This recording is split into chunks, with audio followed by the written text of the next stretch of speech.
tous. Dans cette nouvelle vidéo, j'avais envie d'aborder de nouveau, de faire un deuxième volet sur le thème le retour de Jésus. Parce que c'est déjà un thème qui est abordé de moins en moins dans nos églises, et que la parole de Dieu, elle dit quand même beaucoup de choses sur le retour de Jésus. Ça reste quand même un sujet relativement central dans la parole de Dieu. Les disciples, ils attendaient ce retour. Il fait partie aussi de la prière de Jésus, que ton règne vienne. Que notre Dieu, notre Père qui est aux cieux, que ton règne vienne. Donc ça fait partie de cette attente messianique qui est vraiment de ce retour de Jésus que nous attendons. Et la parole de Dieu nous dit, je peux vous lire dans 2 Pierre, les chapitres 3 et les versets 3. Sachez avant tout que dans les derniers jours, il viendra des moqueurs avec leur raillerie et marchant selon leur propre convoitise. Donc les moqueurs ici en grec c'est epaiktes. Donc c'est un mot qu'on retrouve qui est utilisé, une expression juive qui est typiquement utilisée pour parler des méchants prêtres. Donc dans les manuscrits de Qumran, ce terme-là, vraiment, il est utilisé pour parler des méchants prêtres. Ce qui veut dire que quand la Bible elle emploie le terme méchant, c'est pas forcément quelqu'un qui fait du mal, c'est pas quelqu'un qui est méchant au sens occidental où on l'entend.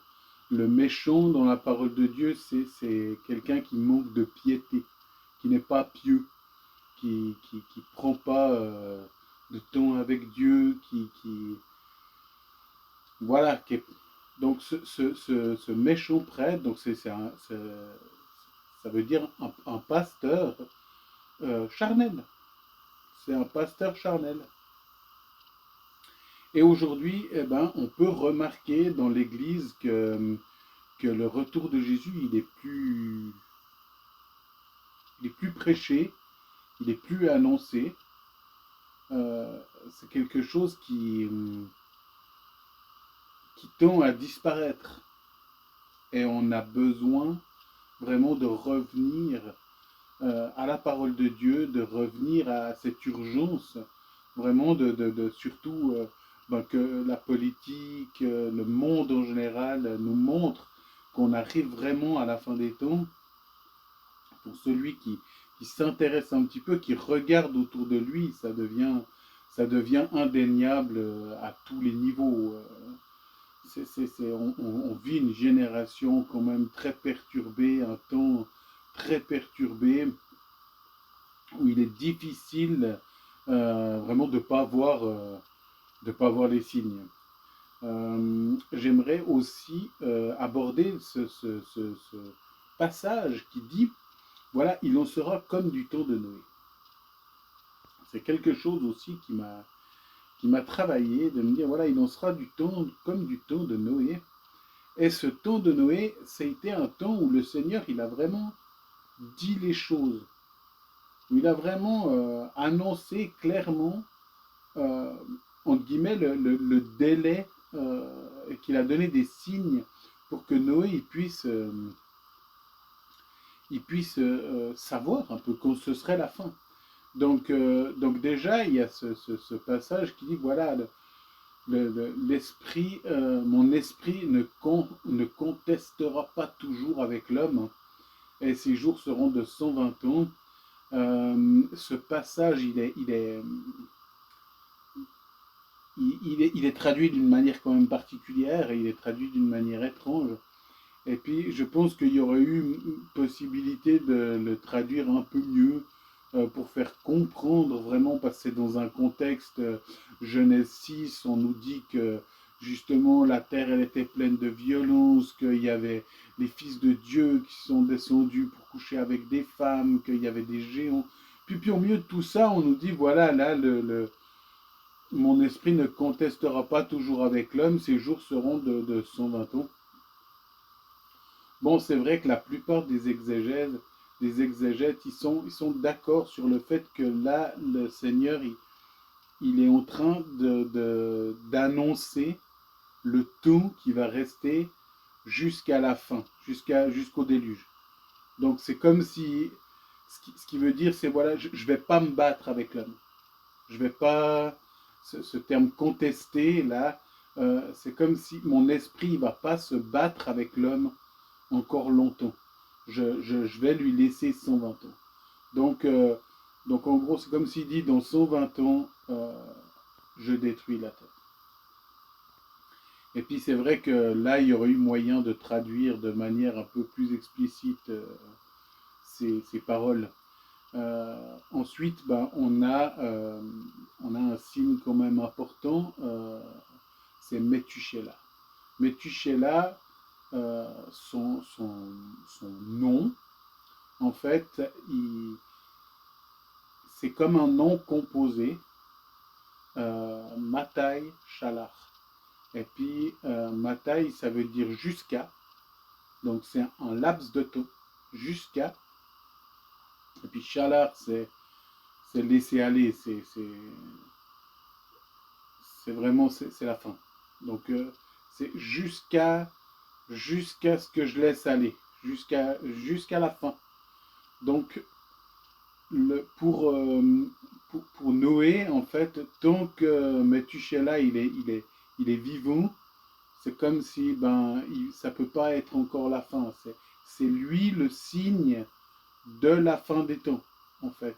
Quand Methuselah il meurt, alors à ce moment-là, le déluge arrive. Et puis c'est exactement ce qui se passe dans la réalité. C'est l'année de la mort de Methuselah, c'est l'année où le déluge arrive. Donc pour Noé, c'est un signe vraiment probant sur lequel il a pu s'appuyer. Ensuite, on a le père de Noé qui s'appelle Lémec. Tout ça pour nous montrer vraiment comment Dieu il a construit les choses. Hein.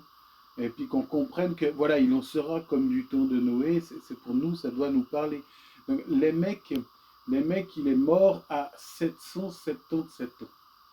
Donc 777 ans. Ça veut dire vraiment, ce 3 fois 7, il n'est pas anodin.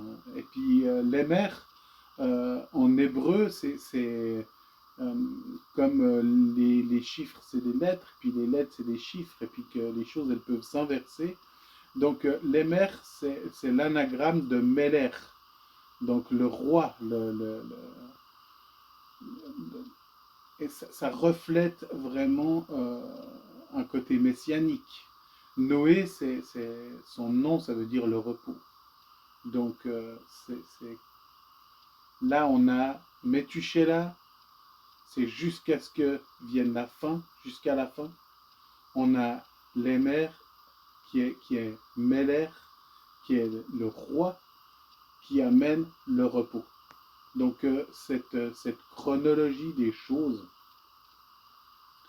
elle nous montre vraiment que le Seigneur, il a mis en place dans sa parole une chronologie qui nous permet vraiment aujourd'hui, avec le recul, de voir qu'on est nous dans ces temps de la fin. L'apostasie doit arriver à son terme pour que Jésus revienne. Et aujourd'hui, comme du temps de Noé, il y avait une apostasie qui était totale. Aujourd'hui, cette apostasie, elle arrive également à son terme. Si Dieu il a permis le déluge, c'est que l'homme, il était tellement corrompu que l'Esprit de Dieu, il avait comme plus d'impact. ne voulait plus de Dieu. Mais à tel point que Dieu ne pouvait pas forcer l'homme à se convertir, ne pouvait pas forcer l'homme à être sauvé. Donc, ça montre vraiment qu'on est aujourd'hui dans un temps où cette sensation-là, elle est la même. On peut parler à des gens, mais l'impact de l'évangile, il se fait de moins en moins présent. On a de moins en moins de conversions, on a de moins en moins de personnes qui ont soif de Jésus. Ça devient une religion, si je peux dire une religion, parce que je ne pense pas que ce soit vraiment une religion, mais plutôt une relation.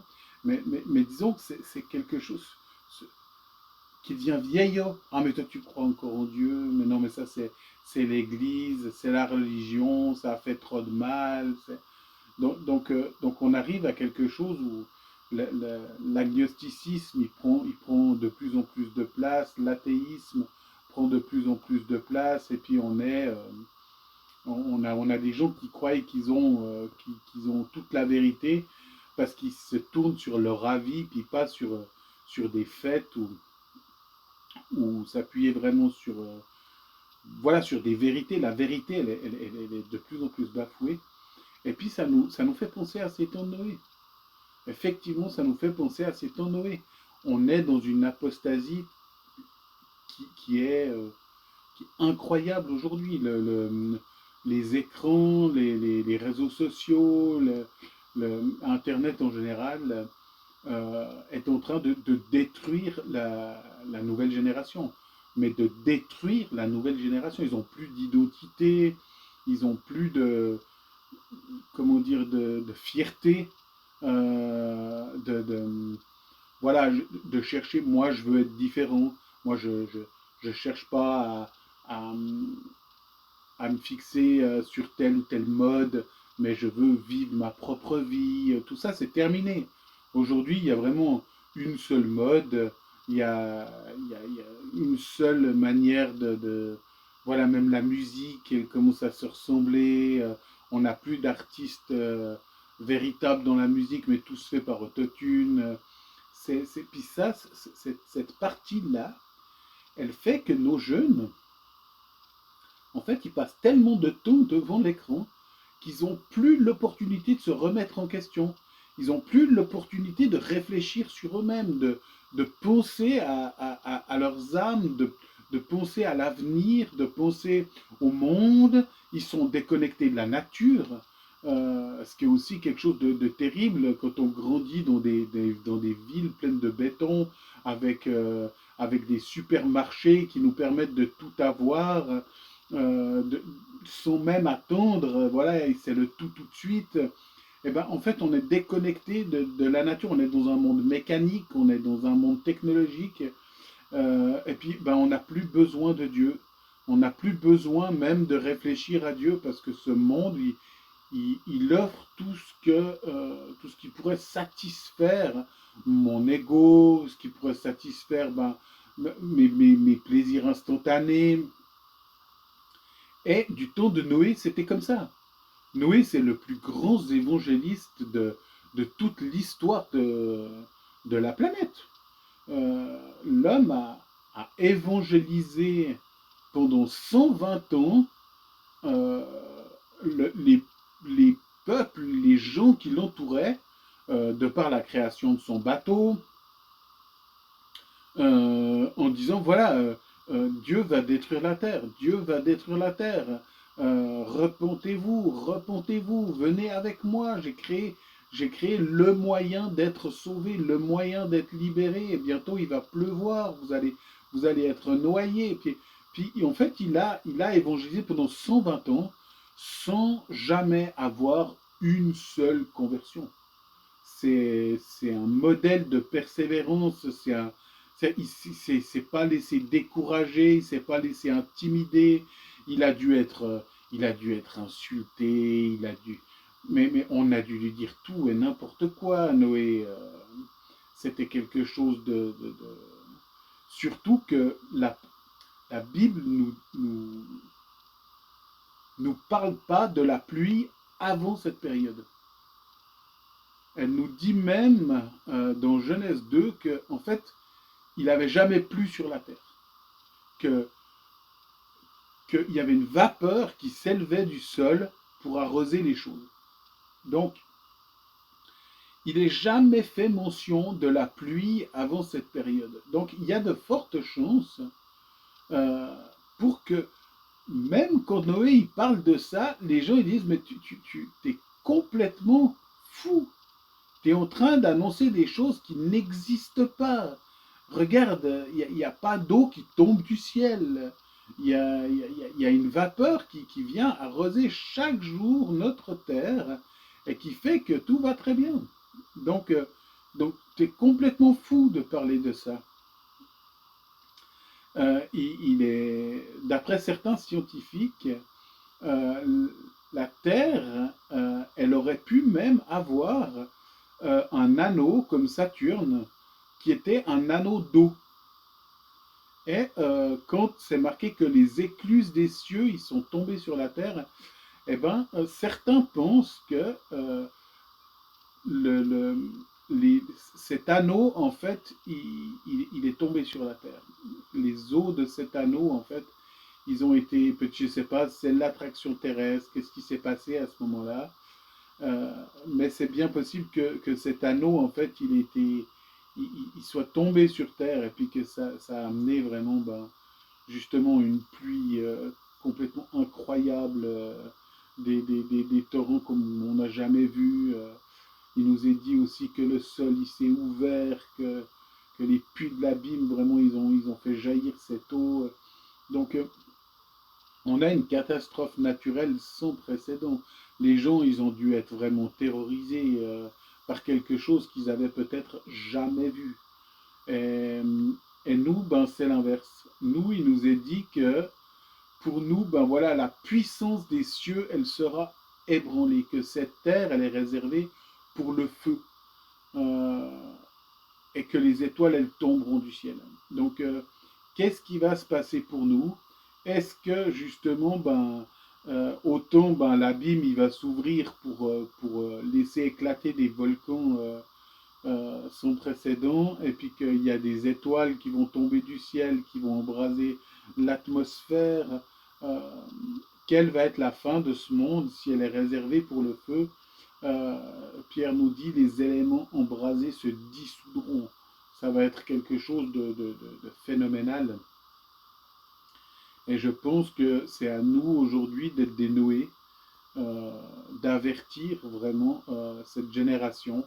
Voilà, repentez-vous, le royaume des cieux est proche, relevez vos têtes, Jésus revient, qu'on soit vraiment de ceux qui... des sentinelles vraiment dans cette nuit. Jésus dit, voilà, la nuit vient bientôt où personne ne peut travailler. Est-ce qu'on est déjà dans cette nuit, dans cette apostasie où plus personne ne peut travailler? Moi, je nous invite tout un chacun vraiment à se tourner vers Jésus qui suscite la foi, qui l'amène à la perfection, pour être des gens qui veillent, des sentinelles vraiment qui pouvons crier dans la nuit, voici l'époux, allez à sa rencontre. Notre époux revient, et puis qu'on soit trouvé fidèle. Que le Seigneur vous bénisse au travers de ce petit enseignement qui nous encourage vraiment, qu'on ne soit pas des gens fatigués ou des gens détournés par ce monde, mais qu'on puisse vraiment fuir cette génération, sortir de Babylone et vraiment passer du temps avec Dieu, profiter de passer ce temps avec Dieu, de regarder à lui, de s'appuyer sur lui. Que le Seigneur vous bénisse, vous encourage, vous fortifie. Amen.